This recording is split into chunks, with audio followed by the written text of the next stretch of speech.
parce que Laurent Tendance a sa plus importance dans Moussala ya faire rigola que la vie de couple na bango, la vie de foyer na bango.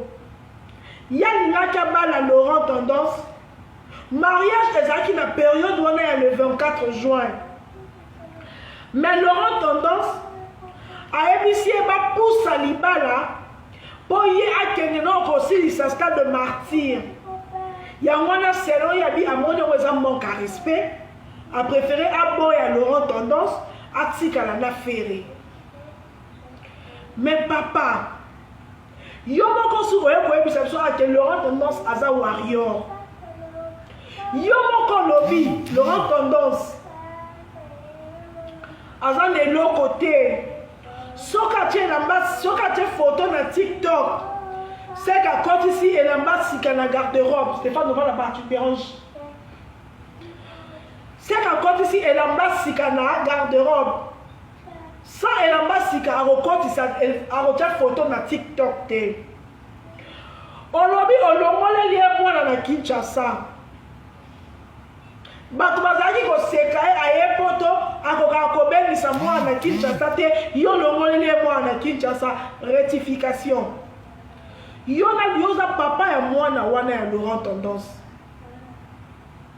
Olongoli mwana na bino, olongoli li Laurent Tendance te. Po mwana wana yo longoli, ezate mwana o Laurent Tendance abota na mobali mususu, et puis yo linga na poto, et puis bengise ye mwana na Kinshasa. Non. Zala mayele toza mayele.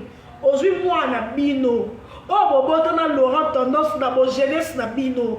Ozui omemie na poto. Mais papa ne. On a moi bala na Kinshasa ozaki kana moko te. Po ali misusu wana bengisi bango na poto te.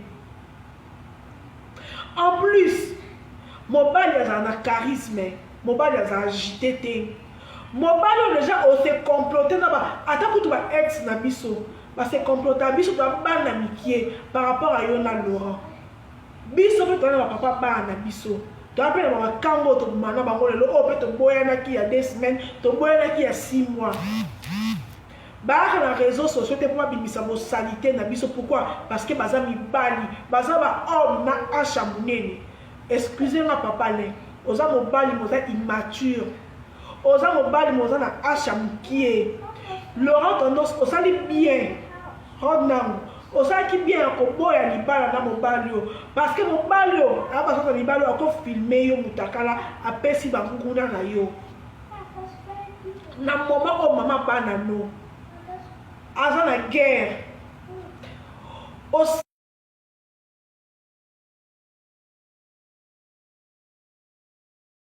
Si Laurent Tendance te pour Laurent Tendance a message na osambwa. Laurent Tendance ando sambwa depuis la TV au sambwisi mwana na yo.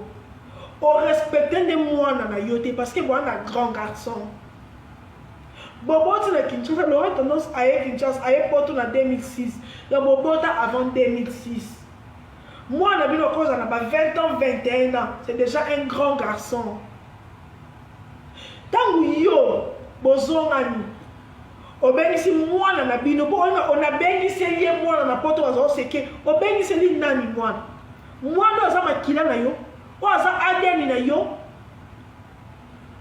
bengisi ye to bengisi mwana na bino mena Kinshasa wana obotaka na Laurent te pona nino bengisi bana mususu te oza immature papa Alain oza responsable te Jordan Kambala Tshisekedi oza responsable te oza na niveau te laisse-moi te dire parce que mobali akota mama abasi te omoni oza limbisango oza lâche en plus na confirmer que Laurent Tendance mutaboyo oza na mampala parce que si réellement yo boya ki Laurent Tendance au cosi biso so tebi que Laurent Tendance aza warrior te wana oluka o déstabiliser ye po ba golwa ba sanze